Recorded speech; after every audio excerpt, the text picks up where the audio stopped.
एका गावात एक चतुर माणूस राहत होता. त्या चतुर माणसाला एक दिवस पूर्ण गावात फेरफटका मारायची इच्छा झाली. त्याला असं वाटलं की पूर्ण गाव मला फिरून यायचं आहे. पण त्याला पैदल फिरून आपले पाय दुखवून घ्यायचे नव्हते आणि त्याच्यापाशी सायकल पण नव्हती, मोटरसायकल पण नव्हती आणि कार पण नव्हती. मग आता फेरफटका कसा मारायचा? मग टॅक्सी करायची का? तर टॅक्सीसाठी पैसे लागतात. त्याला पैसे खर्च करायचे नव्हते. त्याला फुकटात अगदी फ्रीमध्ये फेरफटका मारायचा होता. तेवढ्यात त्याला एक शक्कल सुचते. त्याला रस्त्याच्या कडेला एक गाढव उभं असलेलं दिसतं. ते गाढव नुसतंच उभं असतं. त्याला काही कुठे जायचं नसतं, त्याला काही करायचं नसतं. आपलं मजेत ते उभं असतं. तर त्याला असं वाटतं की हे गाढव एकतर एकाच जागी उभं असतं किंवा मग हे गावभर विनाकारण फिरत असतं. पण याला कोणतं तरी आमिष दाखवल्याशिवाय किंवा याला काठीचा मार दिल्याशिवाय, फटके दिल्याशिवाय हे जागचं हलत नाही. हे त्याला माहीत असतं. कारण ते घोड्यासारखं चपळ नसतं. तर त्याला असं वाटतं की मला फुकटात ह्याच्या पाठीवर बसून गावभर फेरफटका मारता येईल. दुसरं तर काही साधन त्याला दिसत नव्हतं. मग तो काय करतो की एका काठीला तो एक दोरी बांधून त्याला एक गाजर लटकवतो आणि ते गाजर त्या गाढवाच्या तोंडासमोर असं धरतो, तो असं लटकवतो आणि त्या गाढवावर बसतो. आता गाढवाच्या तोंडापुढं गाजर लटकलेलं दिसतं गाढवाला. तर ते खाण्यासाठी म्हणून गाढव थोडंसं पुढं सरकतं. तर ते जसं पुढं सरकतं तसंच ते गाजर पण पुढं सरकतं. का? कारण त्या गाजराला जी काठी बांधली आहे आणि ती काठी ज्यानं हातात धरली आहे तो माणूस त्या गाढवाच्या पाठीवर बसलेला आहे. तर गाढव पुढं सरकलं की ते गाजरही पुढं सरकतं. गाजर पुढं सरकलं की परत गाढव ते खाण्यासाठी आणखी 2 पावलं पुढं सरकतं. ते जसं पुढं सरकतं परत गाजरही पुढं जातं. त्याला असं वाटतं की थोडंसं मी माझा वेग वाढवू दे, माझ्या चालण्याची स्पीड वाढवू दे, मग हे गाजर मी तोंडात धरू शकेल. तो आपली स्पीड वाढवतो आणि जोरात धावू लागतो. पण आता तो धावत सुटल्यामुळे ते गाजरही त्याच वेगाने पुढे पुढे सरकतं आणि असं करत करत त्या गाढवावर बसलेला तो माणूस त्या गाढवाचा पुरेपूर फायदा घेतो आणि पूर्ण गावभर त्याला फिरवून आणतो.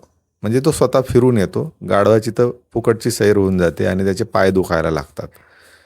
आता सायंकाळपर्यंत तो छान गावभर फिरून येतो.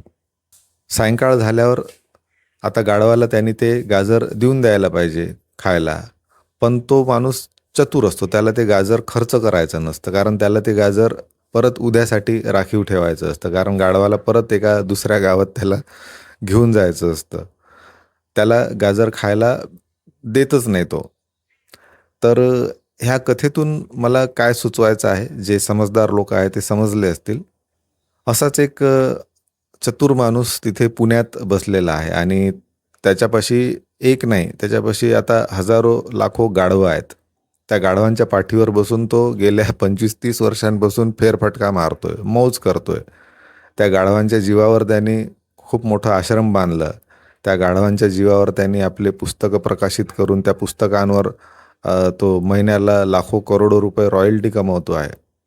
त्या गाढवांकडून तो डोनेशनही घेतो. त्या गाढवांकडून तो सेवाही करून घेतो. त्याच्या आश्रमात तो साफसफाई करून घेतो. तर अशी खूप सारी गाढवं त्याच्यापाशी आहेत. तर तो चतुर माणूस आहे आणि ह्या गाढवांच्या ते लक्षात येत नाही. या गाढवांना असं वाटतं की आम्हाला एक दिवस गाजर मिळेल. आता हे गाजर म्हणजे काय? तर गाजर आहे आत्मसाक्षात्कार किंवा मोक्ष, निर्वाण. तर तो चतुर माणूस स्वतःला आत्मसाक्षात्कारी पुरुष म्हणवून घेतो आणि आत्मसाक्षात्काराचं गाजर दाखवून ह्या त्याच्या अनुयायी रूपी गाढवांना तर त्यांच्या पाठीवर बसून तो पूर्ण गावभर फेरफटका मारतो. तो 25-30 वर्षांपासून फिरत आहे आणि आजपर्यंत एकाही गाढवाला एकही गाजर खायला मिळालेलं नाही. आता गाढवं ती गाढवंच, पण त्या गाढवात एखादं गाढव थोडंसं शहाणं निघून जातं किंवा त्याला त्याचं गाढव पण लक्षात येतं की अरे आपण तर गाढव आहोत.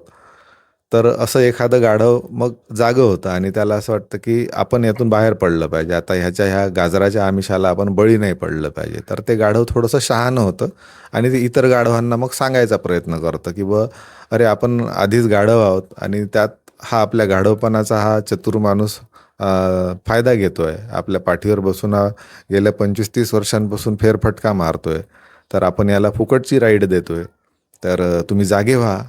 आता आपला आत्मसन्मान तुम्ही जागृत करा. या फुकट्या माणसाला तुम्ही आपल्या पाठीवर बसून पूर्ण गावभर फेरफटका मारू नका. तर ते बाकीचे गाढव त्याच गाढवाला मग गाढवात काढतात.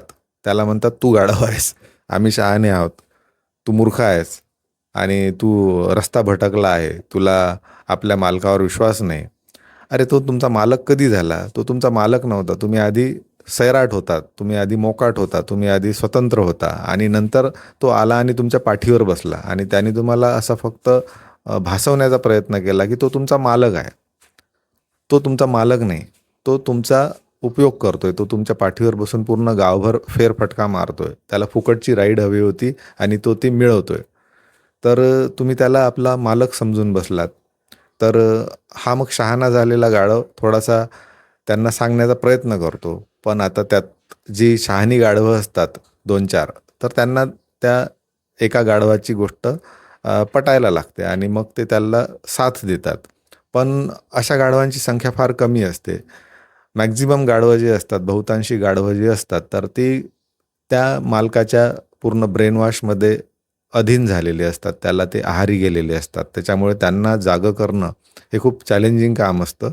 पण असो, कधी ना कधी त्यांना जाग येईलच आणि 100 पैकी एखादा गाढव जागा होईल आणि आपला परत स्वतंत्र, स्वच्छंदी, मोकाट, सैराट गावभर आपला आपला फिरत राहील आणि आपलं गाजर तो स्वतः शोधेल. आणि गाजर नाही मिळालं तर काय झालं? गावात गवत पण आहे, झाडं-झुडपं पण आहे, इतर खाद्य आहे, भरपूर खायला आहे, तर ते खायचं.